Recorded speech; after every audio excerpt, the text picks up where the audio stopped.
boom, boom, boom, boom. What's up, everybody? You're listening to the Hustle and Flowchart podcast with your boys, Matt Wolf and Joe Fear.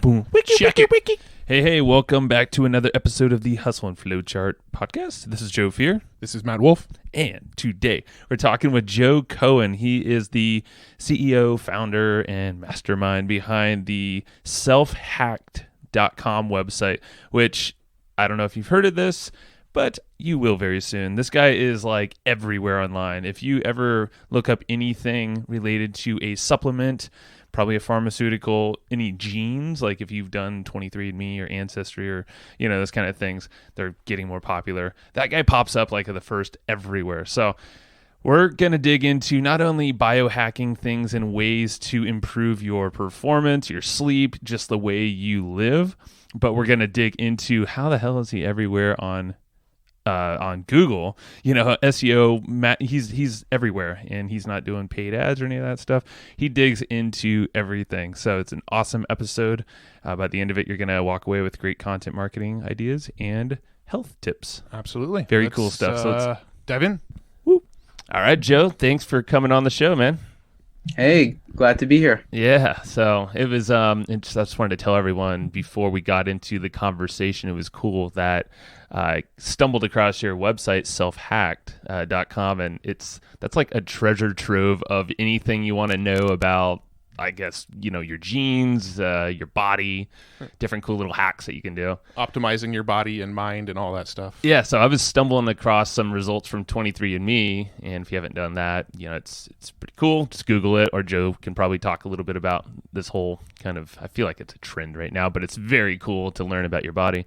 And I was looking up specific genes, saw Joe's site, and it popped up like every gene. I plugged in Google, and I was like, how the hell is he on like number one in Google for every damn thing? And then I dug in deeper. I'm like, holy shit, there's like really cool stuff here, little things like supplements, just different little hacks to do based on your genes so you can feel great and perform better. So. Yeah, no, Joe literally sent me a message on Slack with a link to that website and went, dude, check this out. We got to get this guy on the podcast. His shit is awesome. So that's how it came up. And then, shot a message to you, Joe, and it was like 30 minutes later, you're like, yeah, sure, I'll do it. I'm like, damn, that was easy. So, yeah, man, tell us a little about SelfHacked and a little bit of your story. Yeah, so I guess, I grew up with certain disadvantages in terms of my health, my education, just financial, and just, happiness in general. I feel like we're all trying to improve things like that. And I was a bit more disadvantaged in the health area. I had some chronic health issues that doctors weren't able to solve. And so I went to doctors. I was just trying to figure it out. And I realized that the doctors really didn't know much physiology or what, different diseases actually came from, like what the biochemistry of it was. And so I naturally went to websites and different things like that. And at a certain point, I realized that the websites I was reading knew a lot less than what I knew. So at a certain point, I still didn't start my own website because I was like, I have to fix my own health issues before I, start something. And so I fixed my health issues. I was able to cure my health issues completely. And that's when I decided, okay, let me start this website to kind of talk about, first I started as an informal way to just talk about different kinds of topics that things that I knew about. I wasn't actually I didn't really treat it as a business. It was more of a hobby. Mm-hmm. And a year later, I decided, I saw some interest, and I already had, I was able to work on it full time. And so I jumped on that full time, and it's been a bit over 3 years now, full time, and it's grown tremendously. So, 3 years ago, we had, I had maybe 50,000 visits. Yeah. And now we're, at over 2 million visits a month. Not bad. And so that has grown tremendously. And, we also I started SelfToCode because I was doing a lot of consultations, and I did over 1,000 consultations, and people would just give me a ton of data. And so I'm like, okay, I can't spend 80 hours looking at all this data, especially, here's 600,000 SNPs that I got to deal with. And I realized, okay, I need some tools for this. So I look around and nothing was good at all. It was actually all terrible. There was just no good companies. On one end, there was just companies with terrible UI.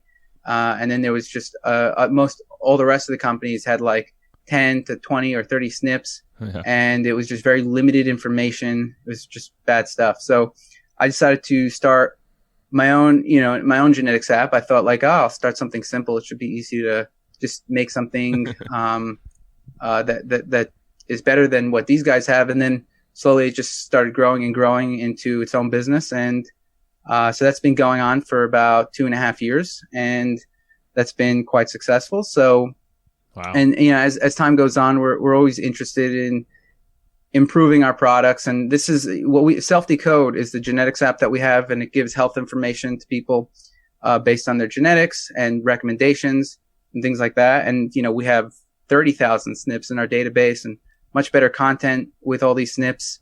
SNPs are just essentially genes, the way I was going to ask.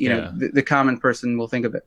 Right. So basically, self-decoded is like you would get some data from like 23andMe or Ancestry.com or something like that, and then you would upload it to your site, and then your site will actually extract even more information from the data that you get from one of those sites. Yeah, exactly. 23andMe and Ancestry doesn't really extract anything. 23andMe extracts very, very little. Mm-hmm. Even if you buy their upgraded, health reports plan, it's still very little. We really do a deep dive, and we give a lot of information, for people who want to dig deep into their genetics and try to figure out their underlying cause. And so the genetics was very helpful for me in figuring out my issues, like the root cause of my issues. And I think they could be helpful for other people. And so as time went on, we were just like building it. And, recently you guys might be familiar with the NPS score. I've heard of it, but explain that if you could. It's just a measure that tracks how happy consumers are with the product. And so we're actually the only product out there, essentially, that, we have a software platform. It's a software company rather than just, giving you a PDF or something of 10 SNPs or something like that. Right. And so we have a whole software platform for it, and it's quite complex. So we're the only product that does that. And yeah, I mean, the NPS score is, it tells you how happy consumers are with the product, and our NPS score has been improving over time.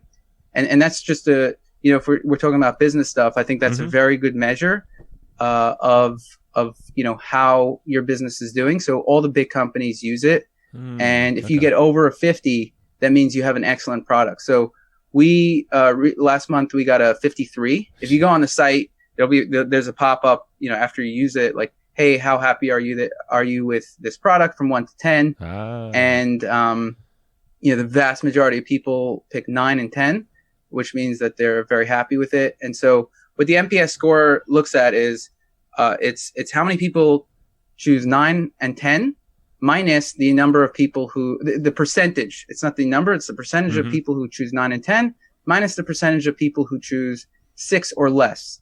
Got it. So 1, 2, 3, 4, 5, 6. And so if you have 53, that means that, it could be something like 70% are picking 9 and 10.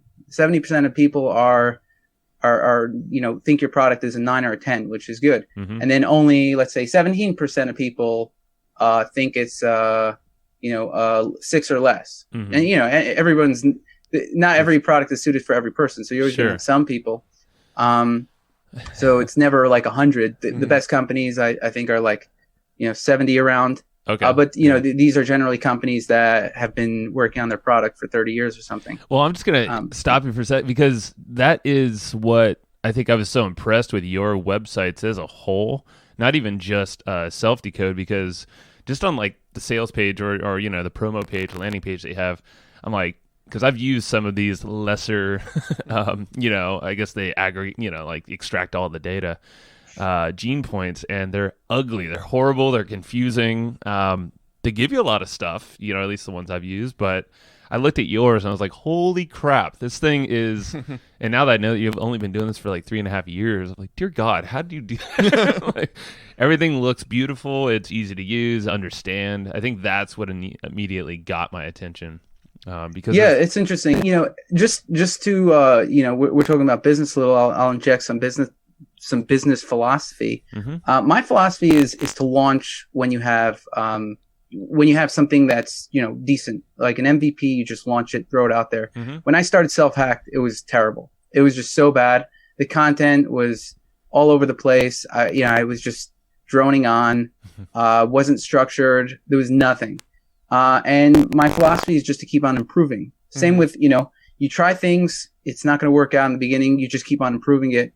And so, you know, you look at a post of ours, you look at whatever it is, whatever product we offer.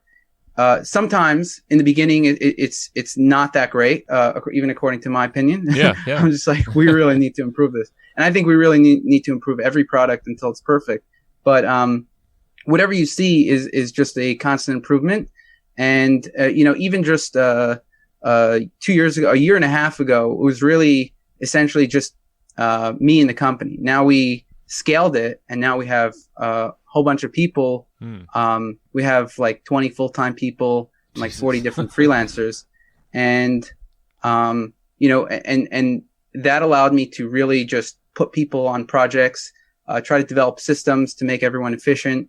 And now we're just constantly improving products, and we're launching multiple other products as well. So, for example, we're launching a blood test analyzer. And, you know, what we want to do is we want to have the combination of amazing content. And so if someone's trying to improve their physiology in some way, they've got all the content they need. And then we want the software side of it to be able to give the content that's relevant to them, give the advice that's relevant to them, so that they don't have to wade through, you know, a million pages of information. Sure. And so, and so we're constantly, you know, improving products, and whatever you see, whatever product we have, it's going to improve in 6 months. And whatever, you know, all the posts we're constantly working on them. We're actually going through old posts and making sure all of them are good. But we developed a very extensive process. But, you know, a year and a half ago, it was essentially just me writing. Yeah. Well, And that's what I wanted. Now we have a whole team of writers. I don't even have the time to do the writing myself. I would love to do writing, but I don't even have the time. I'm busy just running the businesses. So talk about that, because I want to talk about all the content stuff in a sec, the strategy, because there's a lot to dig in there. But I want to just quickly get your take on the transition from you just running the business by yourself and turning into 20 full-time employees in a matter of a year, like that transition, and 40 freelancers. Yeah. And 40. Okay. Yeah. I mean, because none of the 20 people are actually writers. All of our writers are freelancers. And we have a lot of writers. Okay.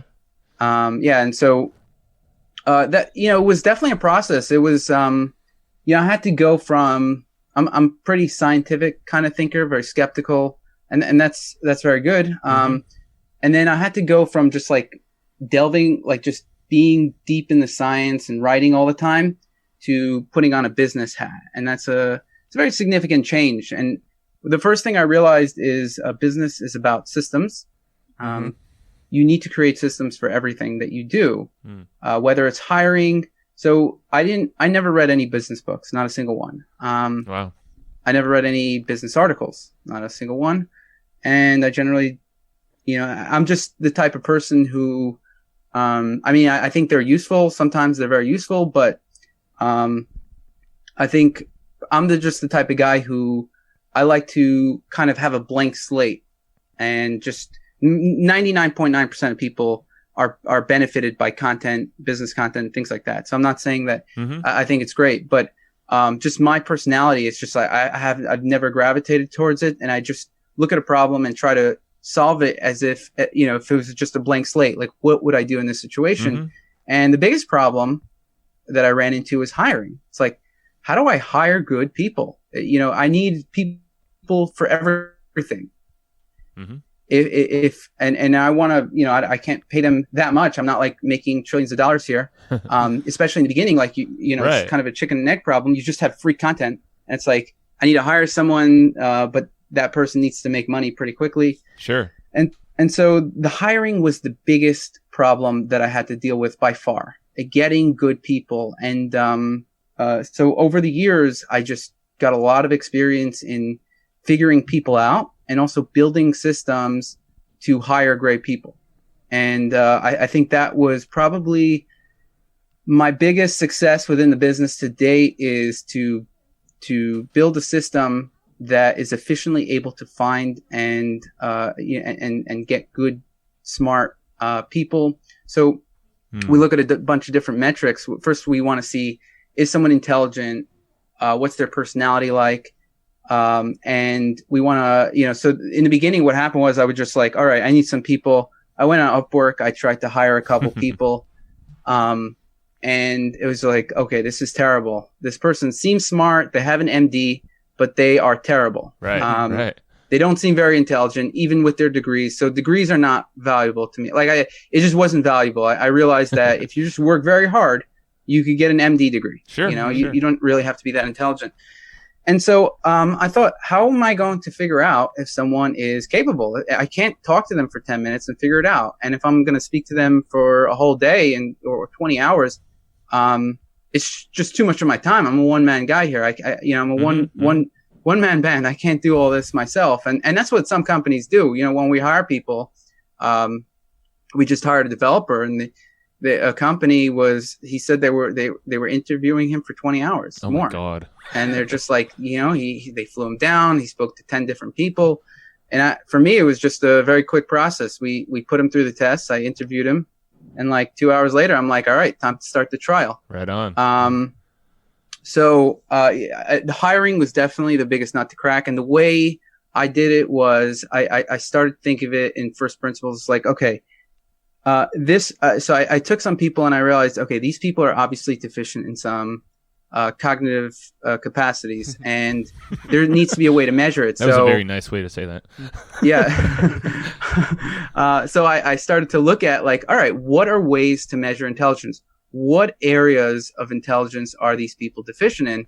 And over time, I tested everyone I knew, everyone who was working within the company, and everyone I interviewed. And I would see how I would give them different tests, and I would see how they function. How did they perform? Because I would give them a test task, and then some people I would be like, I'm not hiring this person, but let's just see what they got on these tests. Yeah.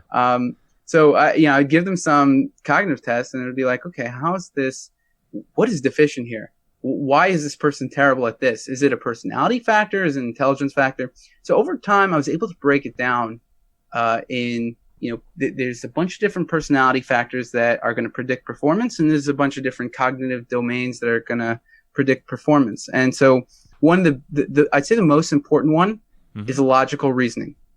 Logical reasoning. And I'll go back, but fast forward, we give everyone that applies to a position a whole battery of cognitive tests. And depending on the position, we give them different cognitive tests. They have different minimum scores. We have a whole system that actually automates that whole process. So we used to have proctors. Now we just have software that, we give them a link, go through it. And, we give them a unique link that they can't even, they can't get back to it if they wanted. So, right. We do a screen share. And so we automatically record their videos, and, so that they can't cheat. And so if we see something funky in one of the tests, we'll just go back to the video and see what happened. People don't realize, we know the patterns of cheating behavior. Sure. And so we could see that. But essentially, it's amazing that you could predict workplace performance based on these cognitive tests. And there's no other company that I'm aware of that uses them.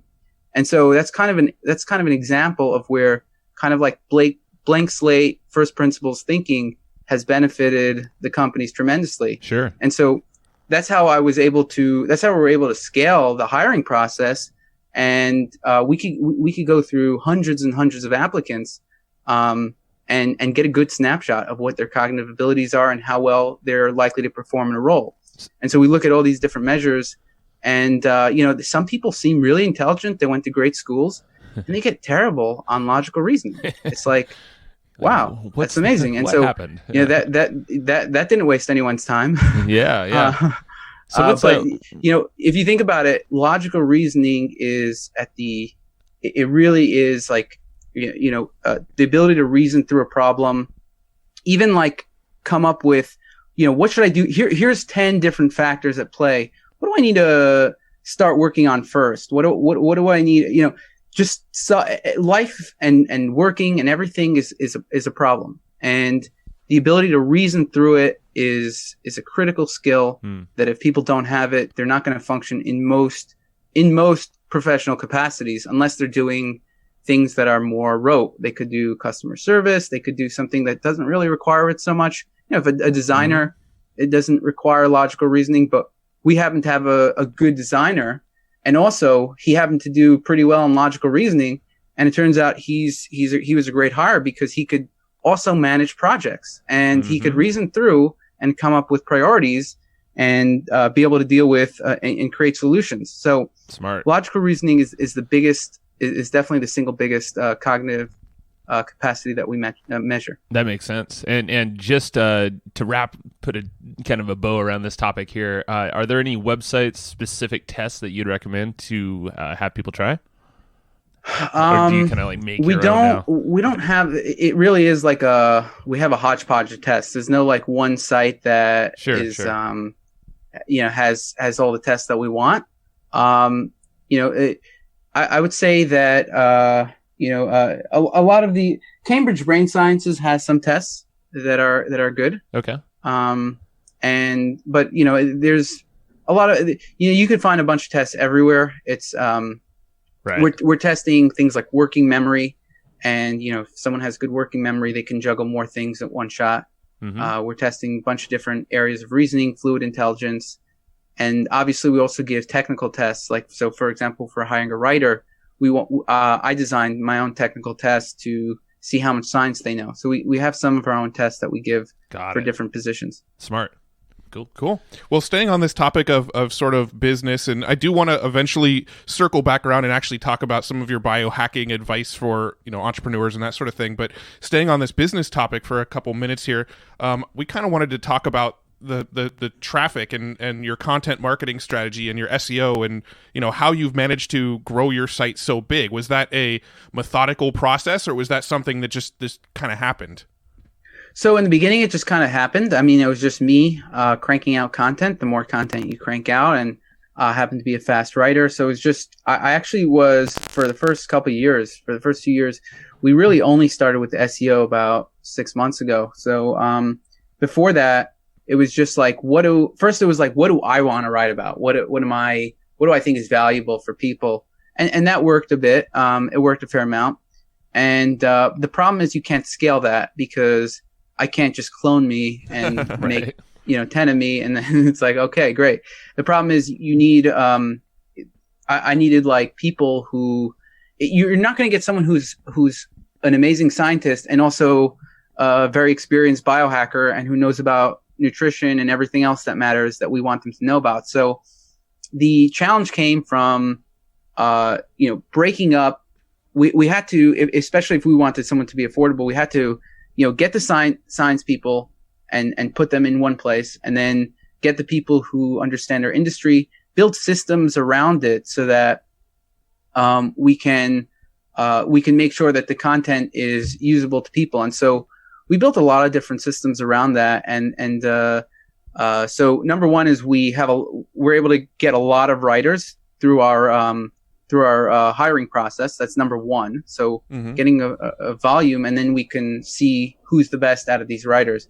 And then number two, we have an editing process now where we have two editors. The first editor gives grades to the writer on a bunch of different metrics, like how concise is this?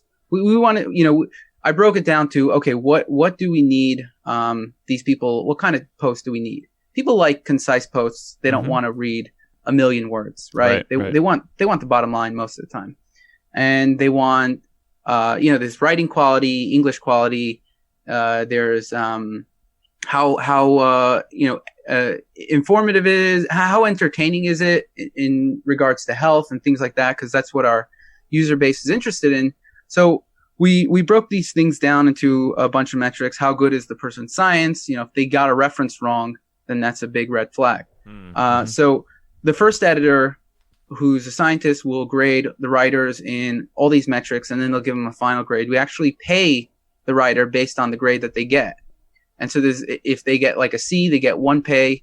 If they get a B, they get a different pay grade. And so that incentivizes the writers to write the best quality. And that's cool. Yeah. We have a second editor look over the first editor's stuff, and they give grades to the first editor, because the first editor's job is to try to get the post. The writer needs feedback, right? They don't always understand the industry that well. They don't understand.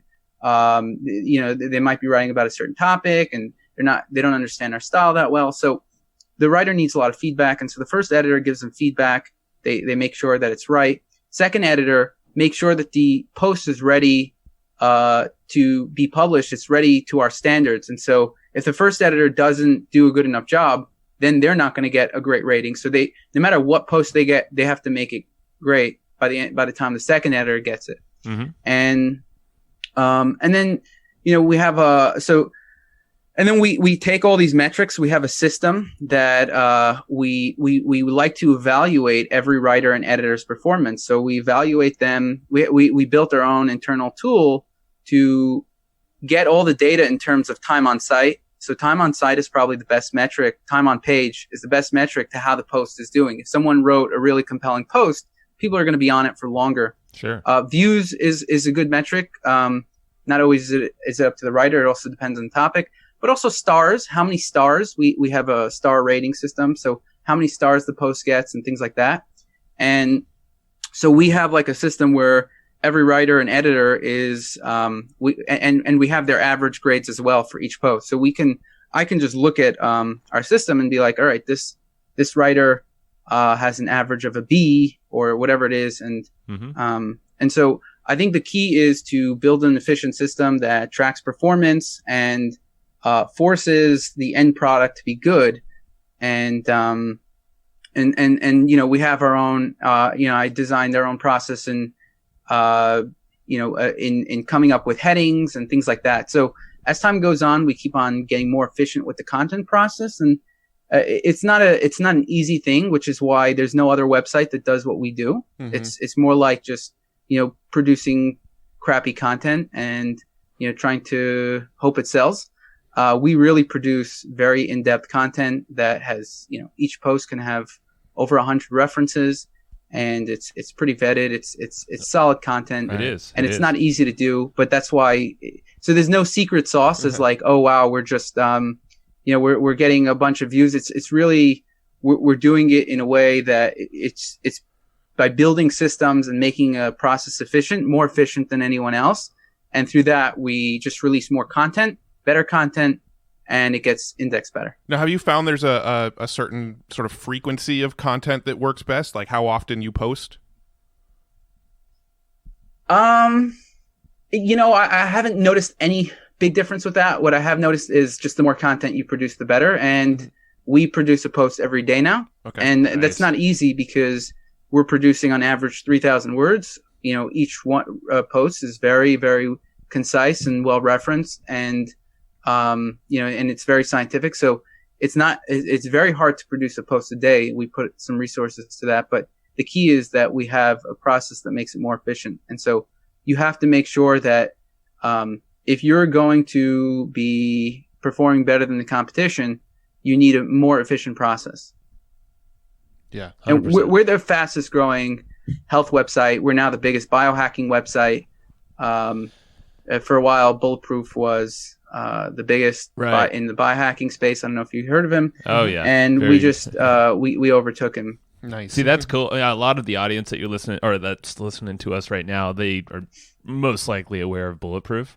Mm-hmm. So it's cool you bring them up because in our space, and I know they're kind of niched in. I feel like they've kind of gone after the marketing space, entrepreneur space.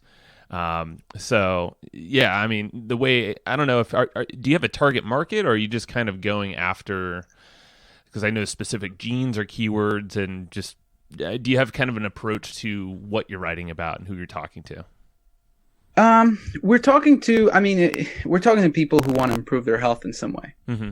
Essentially, that's what it is. But anyone who's curious about any topic, I think, anyone who's, let's say, going to do a search on glutamate, right, or any science topic, we that's another thing that we're different in. We post on a much broader range of topics. Normally, websites will focus in on one area. It's like there'll be a website just on keto.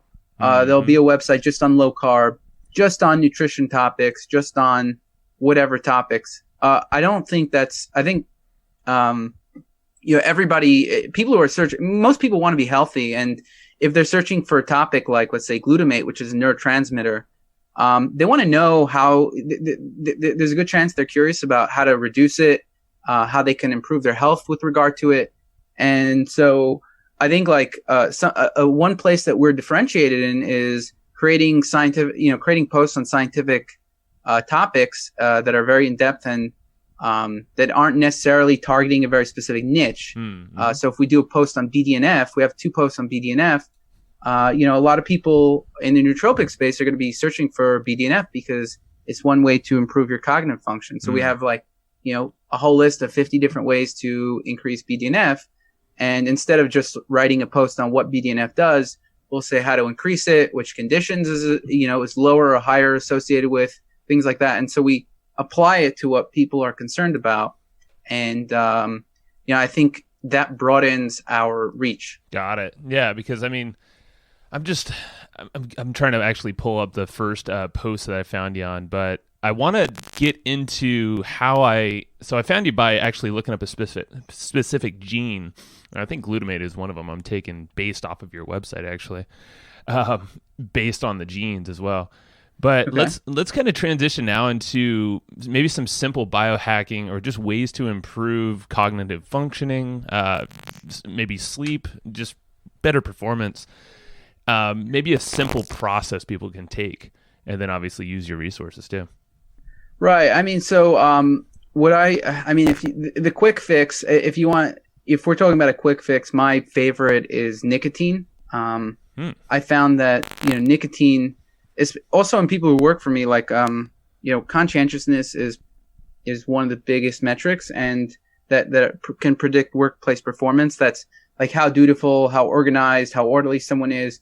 If their life is together, those kinds of people are generally going to be better workers, and they're going to perform better. So I found that, most of the countries on stimulants of one kind or another. They're either on coffee, they're on, some people in this podcast might be on modafinil, nicotine. So a lot of people are on stimulants. I do think stimulants, they do have a role in increasing conscientiousness and making you work more. So I think that's something. But for me personally, my favorite is nicotine. And I don't take that much of it, but I take it when I need it, if I'm sleep deprived or anything like that. So in terms of quick fixes, I'd say nicotine. Explain in terms that. Of long-term solutions, something that I think is under-recognized is just getting outside and getting a lot of light. I think that's very important. So I think I have a couple posts on dopamine, and one post is 12 ways that dopamine can make you more successful. It turns out that having more dopamine does a lot of things for success. And what people don't realize is the natural way to get dopamine and also BDNF and a bunch of other things are actually just getting some sunlight and getting outside. So I think that's something that's underutilized, where, a lot of your listeners are probably in an office all day and hacking away at their computer and, late at night. And I think getting their light cycles normalized, I think, is a good thing. Like getting a lot of light in the daytime, and then cutting down that light at night with different programs, or maybe blue blocking glasses, things like that. So I think that's an underutilized hack for improving success and different things. And I think a lot of that is through dopamine. So nicotine and a lot of these stimulants will also increase dopamine, like modafinil. And so I definitely think if in terms of like biohacking success, I think increasing dopamine is going to be a big factor. And, you know, things like getting enough sleep is going to do that as well. And so obviously people should try to get good sleep. And, you know, the exercise, I found that interval exercise like weightlifting really increased my dopamine. Nicotine is good, getting outside a lot. So things like that, I think, is some basic stuff. And then you can get into the supplements. My favorite supplement for improving productivity is pregnenolone. Say that one more time, or maybe pregnenolone. Okay. So if you search for it on Google, I think SelfHack comes up number one. It's a hormone, actually, but it's an over-the-counter hormone. Okay. Yeah, we'll have to look that up because that's the stuff you explained about dopamine right there. That was one of the articles I read as well. And I was able to zero in on my gene, and then that's where, you know, modafinil came up, which I've already tried numerous times, as has Matt. And how did you guys do on it? I'm currently on it right now. Okay. So I assume well. Okay. Yeah. Well, I we've noticed just in ourselves, just from experimenting, I can take a very low dose. I mean, even a quarter of it.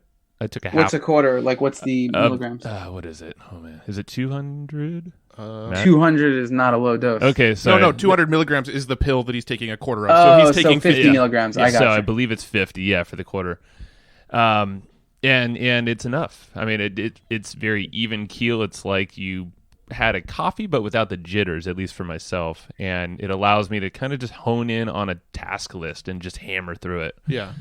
Yeah, that's increasing dopamine, and you know, like I said, there's the quick fixes, and then there's the long-term fixes. But sure, you know, it's harder to change your life around. Yeah, no, it's interesting because I'm not currently on modafinil right now, but I have, you know, experimented with it, and for me, I can take a 200 milligram pill and really have no effects from it. So for me, it hasn't had you know, I kind of stopped taking it. I don't know if I just built up a tolerance and had to take more and more and more, or what happened. But for me, it was I had to take it at a very high dosage to even feel much effect from it at all.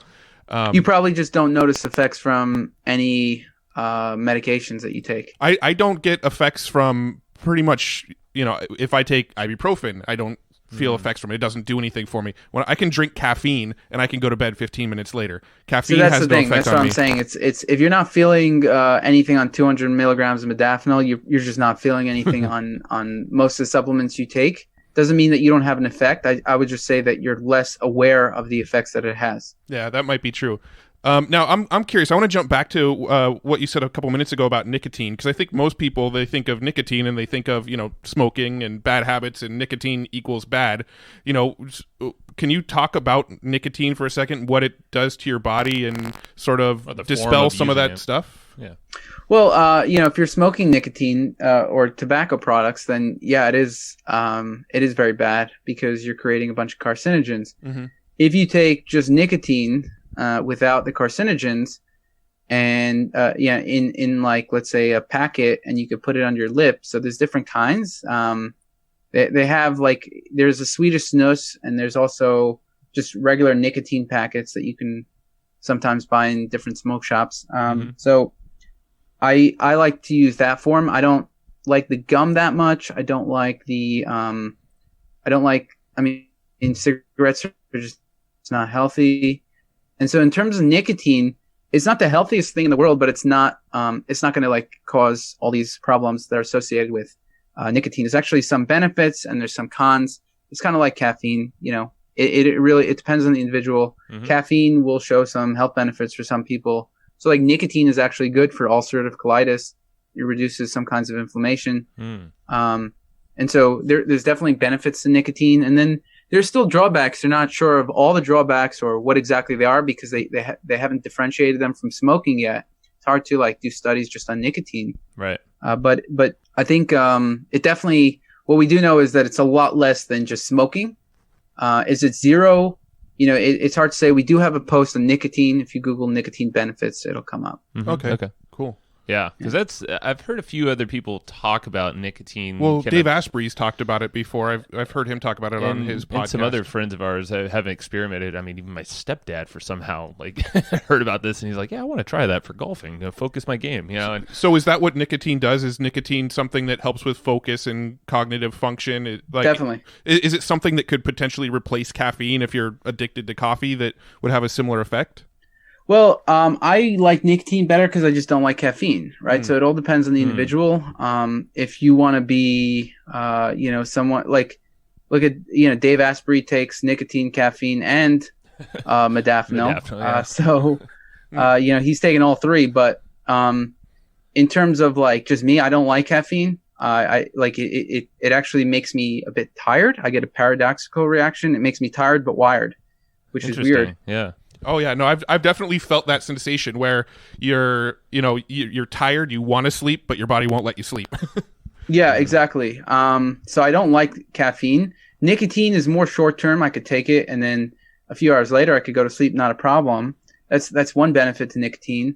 Another benefit is it has a different.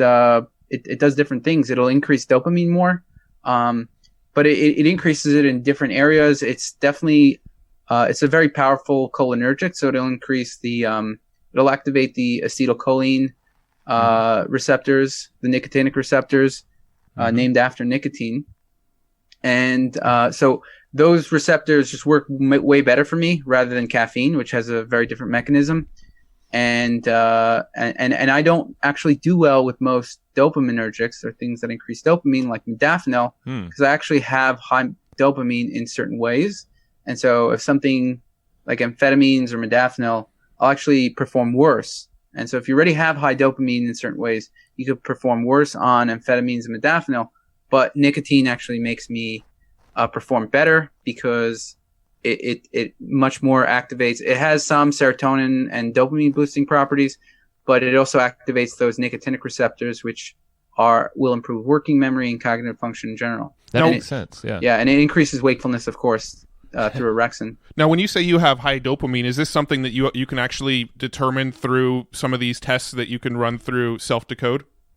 So we actually had a symptoms analyzer. We're going to relaunch it just because we want to make it much better. And so you just put in some symptoms, and then you could see if you're low dopamine, or you can look at genes. There's many genes that have that have to do with dopamine. So we have a gene pack. We have like a gene pack that will show you all the genes that have to do with dopamine. You could see if any of them are flagged or if any of them show that you have lower dopamine.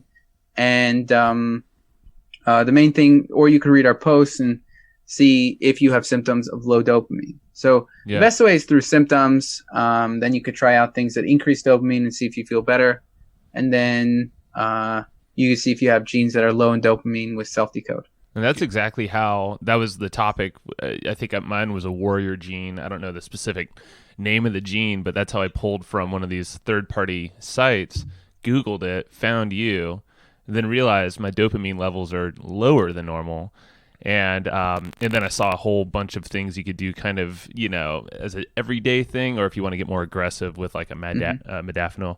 I did end up buying some kind of powder, purines or something or other. But mix it in there with water, smoothies, coffee. It works great.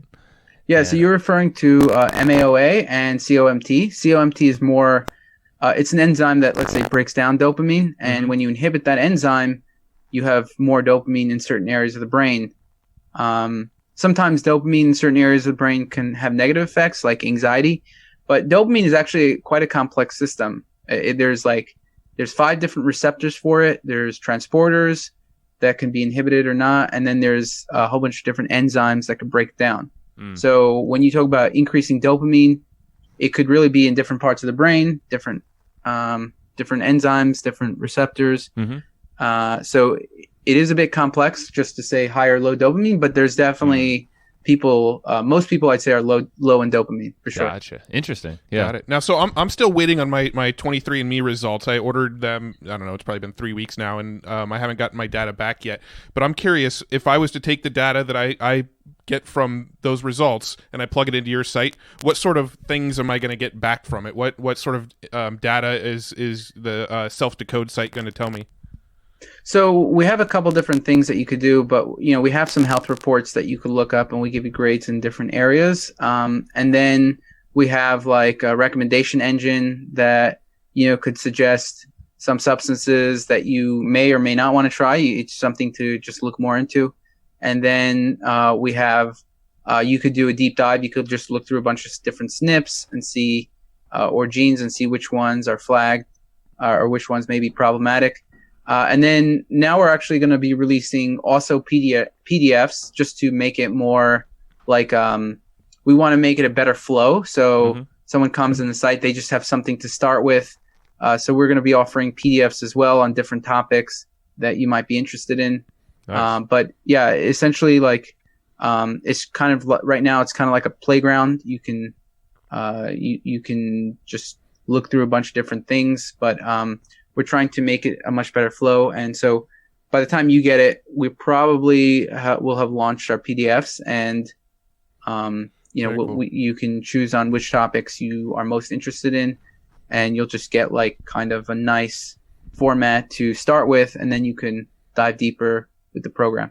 Very cool. Now I have sort of one final biohack type question, and then we can sort of ask our final wrap-up questions. But so one of the issues that I personally have is I have a really, really hard time at night falling asleep. I'll go lie down in bed, and it'll take me an hour and a half to finally fall asleep.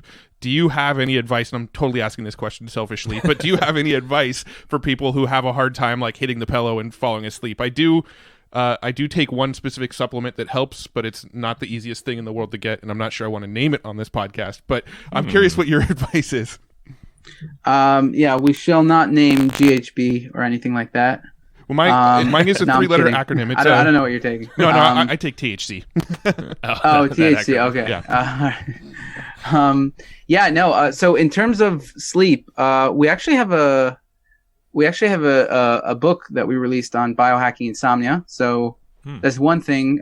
But if you just want like the biggest problem people have is related to the circadian rhythm. Mm-hmm. So and that actually has a very big impact on physiology, massive impact on physiology. And so if you're at night and you're awake, it's probably also the case that you're tired during the day. Mm-hmm. That's just the way these things work. Right. And what that means is like your circadian rhythm is delayed. Mm-hmm. So, and the biggest reason that your circadian rhythm is delayed is because you don't live a evolutionary kind of lifestyle where that problem never really existed in the past. The reason is because, when things got dark, we just turned off the lights, and then there was really nothing to do. You couldn't really work. There's a whole bunch of different things that can kind of activate your circadian rhythm and delay it, such as if you're stressed out at night, or if you have a bright screen on, if you're looking at your phone, your computer, the TV's on, the lights are on. It kind of mimics daytime, and especially certain spectrums, you're getting like just they give you just the blue spectrum so that you could see it better, but it's actually the most harmful part of the spectrum. And especially with the onset of LEDs, so it's more efficient, but it's actually worse for you. So we have all these devices now that, and there's a scientific term for it, which is called light pollution, and it's just all around us. So there's that, and there's also not getting enough light in the daytime to set your rhythm. So what happens is people, if you're susceptible genetically, your rhythm is going to be delayed, and then you're just going to be more awake at night and tired in the day. Mm-hmm. And again, there's many things that could do that. The circadian rhythm basically feeds in with it's a whole network of things, and anything that, so for me, I actually, so if I keep to certain things, I used to have that insomnia at night, and it was actually from different things. So let's say if I was getting inflammation in the day, inflammation is capable of delaying your rhythm. Right. Mm-hmm. And so my rhythm would get delayed because of that. And then when I did certain things, like just cut out light or cut out the blue spectrum at night, made the lights more mellow, was able to tone my nervous system better, I would find that I naturally start getting tired at 8 or 9 o'clock. Mm-hmm. And the other problem now that I have, or it's not necessarily a problem as long as I keep to my protocol, which is I'll automatically wake up at 5 or 6 or 7 or whatever it is, depending on what time I go to sleep. Mm-hmm. But I'll wake up early because my circadian rhythm is shifted in that way. Mm. But the problem with that is, like let's say last night I was on Good Morning Britain with Piers Morgan, and I had to be there at 12 a.m. So I went to sleep at 3. I still woke up at 7. Some people I noticed that they go to sleep at 3, they automatically wake up 8 hours later or something. And honestly, when I was not taking care of my circadian rhythm for a while, because I was traveling a lot, I was just not being healthy. And I was just eating at random times, being unhealthy, not keeping to any kind of rhythm, not getting enough light, getting too much light at night. I found my rhythm was much flatter, and so my cognitive performance actually went down. But what I did notice was I was better at like going to sleep at like random times and waking up 8 hours later. Because when your rhythm is more flat, there's your body starts to tune just more into how much sleep you need in some ways rather than the rhythm, because it's not robust enough. Whereas when I have a robust rhythm, I'll just be wide awake at 6 o'clock or 7 o'clock. And then at night, I just have this wave of fatigue. And the problem is that, if I'm like in the middle of something, I'm like, I got to just finish this, and then I power through it. Then I can't go to sleep until like 2 a.m. and I still wake up at 6 or 7.